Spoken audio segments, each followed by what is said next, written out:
Hey, well, I would introduce myself, but this video is probably going to stay private. So, I've finally beaten Path of Exile, and honestly, I don't think I like this game anymore. I made these two builds specifically to do these final bosses. This one was supposed to be for Maven, and honestly it has a good start, so let's see the start of this run. So this is a Flamewood Totem build based on Wolfio's setup. I think my version has more chaos res and a couple things moved around, but it's essentially very similar. So I'm using Forbidden Flesh and Forbidden Flame to get the Chieftain Ascendancy for the taunt on spawn. We have Champion Ascendancy for the taunt on hit. But I don't think the taunt actually works on any of the Uber bosses, so you're going to have to place the totem in the way of a projectile or an AoE. But, you know, this is just one of those problems of the game, right? You're basically put into a situation where directly playing the game is the worst way to play the game unless you could out-sustain the content that you're fighting. So there are a couple ways to do that. One, some sort of massive amount of regeneration or, you know, effective HP back per second. Like, let's say you had an energy shield build and you got like 9,000 ES back per second. That one could actually tank. But if you're anything less than that, like this build gets, I don't know, about 2,000 health back every, let's say like 5 seconds or so. So even then, you're still really hurting here. So playing as a non-committal, non-self-casted build, or self-attacking build, is like definitely the better way to play. And I just screwed up here because it's a little knowledge check. You have to get onto the little platform when Maven does the time stop explosion. Or I got it right that time, but I think I just fucked up there. I stepped on the slow pad and just got swept by the beam. So my fault. I won't blame that one on the devs.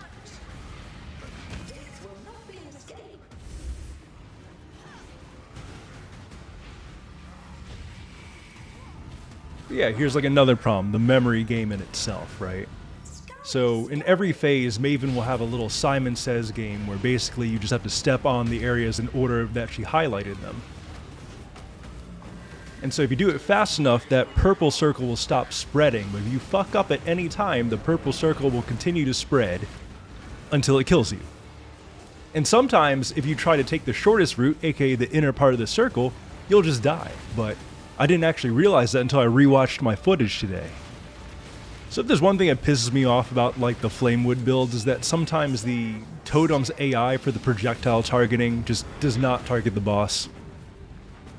Like, I know I did Elder the first time with this build, and it worked out really well, but every subsequent time I tried doing that, literally just couldn't target it.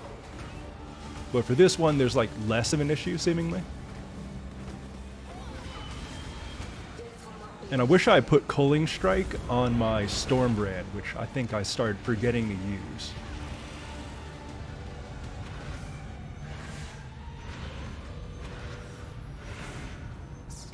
Yeah, so I make that mistake of standing in the purple shit, and of course there's so much purple on the screen that I'm not able to actually identify what's the bad purple. But I continued to fail that run, so that was a fail run. So I decided, okay, let me go ahead and try this on the Meatball Inquisitor, aka the Big Ducks Firestorm build. And I actually made a mistake in my gem setup. I could have been using a higher damage setup for this. I think I still had the crit chance in there instead of concentrated effect.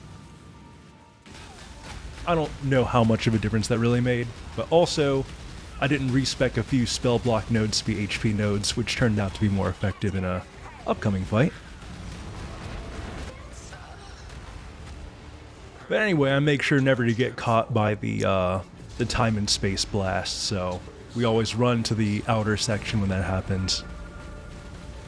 So one thing I've never liked about this build is that it definitely relies on life leech, and I have life leech through a Watcher's Eye because the 0.2% you can get on your gloves from like the Exarch enchantment just really isn't cutting it. Sorry, Eater. Exarch gives you a nerf, which you will probably want to use.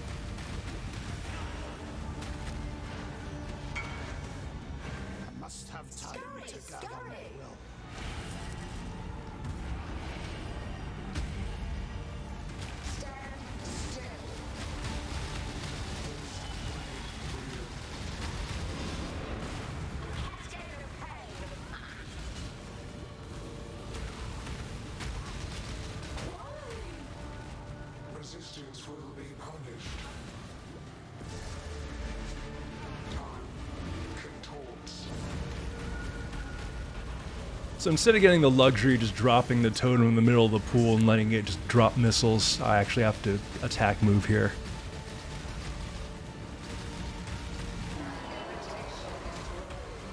And there's just so much shit going on the screen. It's like, you know, at the time I was playing it, I had no clue what was happening. You have like little homing projectiles. You're playing the memory game. So I attempt to play it correctly here. Seems pretty reasonable, right? We're just gonna go clockwise. Oh, no. Take the shortcut and you just fucking die. So you have to have like either flame dash or some other sort of movement skill that's going to, you know, move you. And you know what? If you fail the memory game, you need to wait about 30 seconds before coming back in, or you'll just get spawn killed just like that. I don't think that's good design. That's fucked up. But yeah, I don't like the concept of any character that's not a champion, a pathfinder, or a juggernaut being glass cannon. And just simply having a lot of max HP and resistance doesn't really matter, right? Because you need sustain on top of that. You need an extremely high effective HP pool with mechanisms that are not tied to your natural defenses. So now here's phase 3. So the laser fence, and I'm already aware of this, does massive damage and also disables your healing for 8 seconds, so I'm having to move very carefully. You could already see another problem with a life leech base build. I'll give you about like 10 seconds to figure it out. And, you know, that was my mistake. I'm not even gonna blame the devs for that one. I used my movement skill, ran right into the fence, but here, I'll clue you in. Maven goes invincible in these phases. So in these phases, you're just literally running around. You have no way to get your life back. Or damage Maven. And so, yeah, it happened again. So I came in through a failed memory game, got spawn killed again. At this point, I am incredibly tilted.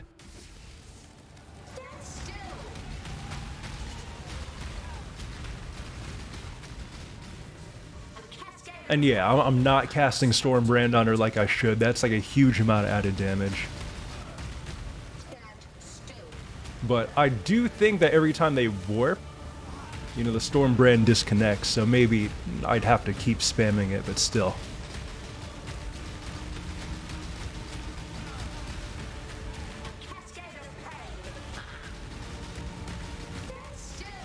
Yeah, we've got like 3 layers of shit happening on the screen right now. Obviously in a replay we could, you know, see it. But when you're in the middle of it, I guarantee you it's not that easy. So yeah, there's no way in hell I'm getting this memory game right. Because it's like, I'm already on the wrong square. I'm already fucked.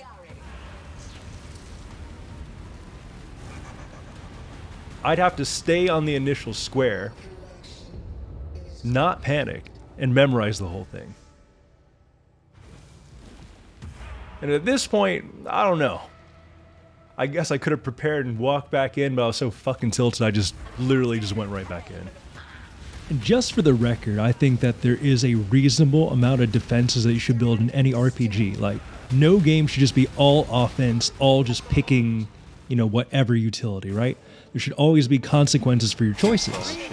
But when your choices are basically gated by your class by default, and then gated by high-level meta itemization, such as physical to elemental conversion, which reduces more damage, than armor or evasion or block, you basically do not have choices. Because to finish the game, you will probably either need to, 1, play like a full-time job, or 2, just play meta. And I'm definitely a category 2 person. And I'll let the little bit of lore play out. This part's pretty interesting. I mean, I like the setting. You have proved your might. You have proved your ignorance. The Maven is a toddler, a nymph, a hatchling that has wandered too far and made a new nest in this realm. Her progenitor nears, drawn by silence and conflict. Were I to allow you to continue, it would arrive to find its progeny wailing and maimed. Were I to allow you to continue, you would engender wrath immeasurable. To cease, unstill, and grow cold is far preferable to punishment without end, punishment without time. The Maven must be protected and guarded. A mercy for you both. Savor your remaining time, I urge you. I think there needs to be a balance between being able to itemize defensively and also build offenses in an interesting way. And there are plenty of interesting ways to build skills and build your offense in this game, but some builds will not make it past tier 16 maps. They will never be able to do a boss encounter. And the boss builds themselves are not fun. Like, leveling as the Firestorm character was incredibly painful because I was self-casting. I was casting from my life pool. Have a build where it feels like you're having your teeth pulled out. And that build is basically one of your only choices for actually doing these bosses and actually completing the game. All right, and now for Uber Elder, a fight that I thought would be more fun than it actually is.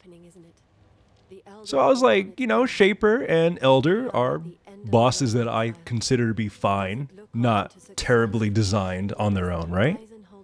Well, this fight kind of changed my mind. I think just they raised the level of incoming damage to a point where it necessitated an item I wasn't using. So I'll let it play out a little bit before we talk about that. I've also rearranged my stats so I have about 9,000 max health, so I have roughly 5,000 usable health. Which is good. That's like, you know, a good 500 more than I had previously, right? I see we've got the little King in Yellow reference, you know, someone loves HP Lovecraft. So in this fight, you're going to want to focus down Shaper first, because he's way more annoying, but you know what, if you get caught between the ball storm and you're literally removing your own HP to cast, it could be bad. It could be very bad. I kind of wonder what this build would be like if I wasn't playing it low life. I think it might actually be a better build overall, but you know, we could always retool it and see.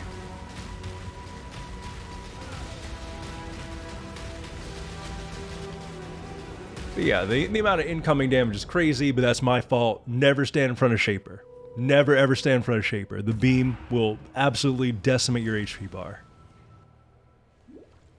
And like, if you're just fighting Shaper on his own, sometimes you could just, you know, gorilla out-tank it, but if you're doing this fight, there's other incoming projectiles that will just chip away your life enough that you're just going to get splatted.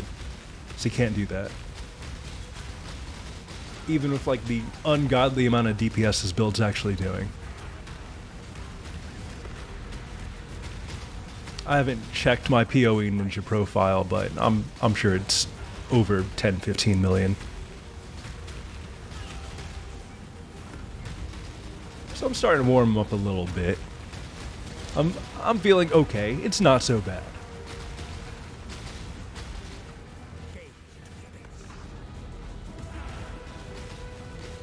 And so when he's got that little purple barrier, I don't think you could hurt him. So at that point, you just want to go beat on Elder for a bit. And look at that, we chipped away a good amount of his health.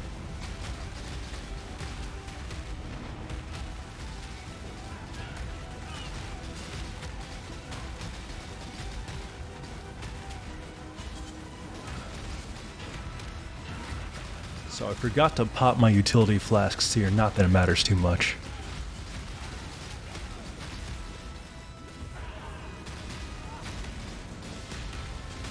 I must have time to gather my will.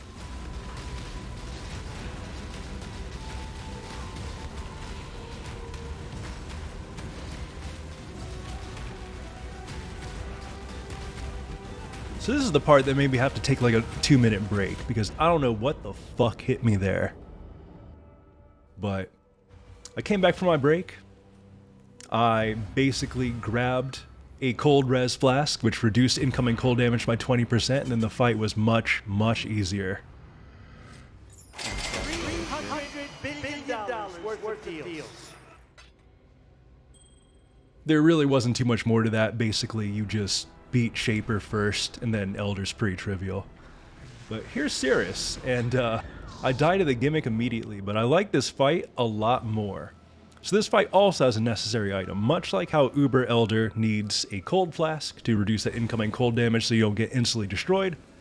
This fight needs some sort of method to remove corrupted blood, because you're constantly being inflicted with that status throughout the fight, and it's an extremely painful status. But overall, I like this fight a lot more, because there's like a better visual indicator of what's going on. You're not constantly having to twitch dodge all the time. I do remember a lot of people complained about this boss when it initially launched. I guess I wasn't there back then, but it feels pretty reasonable now, right? Because when he's charging up the beam, you could see it. You could see the projectile rain. When he does that like pushback wave, you have two options. You kind of want to stand in a spot where there's like not another bubble and just stand still. That's like the easiest way not to get pushed into something unfortunate. But yeah, I guess as this fight is going, let me just go over my other complaints about the game. One, crafting your own items is extremely painful. You could have one of the, quote, more deterministic rolls will roll a type based on, like, let's say spending harvest materials or some other condition, right? There's just still an extremely high chance it's gonna roll shit. You could have everything set up to roll correctly, like protecting your prefixes, and it'll roll the shittiest tier suffix that it can of that one stat. And that's just fucking enraging, right? Like, if you do like, let's say a set of 30 maps or less if you have the passive, right? You earn, let's say, 2 divines. You're spending those divines to try crafting. You just wind up gambling. So I think that that's just such a slimy way to farm player engagement. I'd rather just have the gear be easier and have fights where you have to, you know, learn and adapt and just play better. I'm tired of stat walls. I'm tired of fucking gambling. Like, if I wanted to do that, I would just go back to artifact farming on Genshin Impact. It's just fucking humiliating. And again, it's a way to increase player retention. You know, it's definitely weighted so the shittier roles are more common. So yeah, now let's talk about the class balance and how defenses are tied to classes. So, previously I mentioned that Champion, Juggernaut, and Pathfinder all have ways to actually have defenses, because Juggernaut and Champion have basically ways to stack armor to the point where it's useful, which is some obscene number. I think it's like 70,000 is like the minimum for it to actually be impactful in the endgame. And they also have methods to get true damage reduction. That's probably shit. Pathfinder has the ability to have infinite utility flasks, a functionality that's replicated in one of the most expensive items in the game, Mage Blood. And basically that makes those 3 classes like way ahead in survivability. If you're not playing one of those, you're going to be very glassy. A sustain build at its core without being one of those classes is glassy. You could have 9,000 HP, 5,000 HP. I've seen 5,000 HP get just destroyed in a split second, right? So you're put into a situation where you're taking a high amount of burst damage. You have no way to get your health back if you don't have like real fast attack speed and life on hit. So the only way to have balanced defense and offense is to invest a tremendous amount of resources into your character, whether that's crafting, whether that's buying stuff off of the trade site. And it's like, why the fuck doesn't this game have an auction house or a marketplace or something people would use to actually trade without having to do face-to-face trades? It's fucking asinine. Because the site's constantly down or behind or lagging. And just to compound this issue, right? So, we've already established that defenses just don't work most of the time. But the level of offense you need to complete the endgame content is also ridiculous. And so let's say the Firestorm build. That I spent about 30 divines on. So to get those divines, you're having to do things like just boss rush. Just do like one thing over and over and ignore most of the mechanics in the game, and that's not fun. When the optimal way to play the game is the least fun way to play the game. And, you know, we could also go back to the fact that self-cast builds are terrible. You're just sticking your neck out for no reason. They're not like bow builds, which could get a lot of life on hit and attack speed so they can make up for their deficiencies in having to stand still. They also don't get that bonus move speed of being, let's say, a Deadeye, right? So there are just classes that are just straight up underused or just underplayed or just not useful because they happen to be classes that are all offense and have no other redeeming traits, such as Assassin and Raider. They are awful. I don't know, man. I'm pretty done.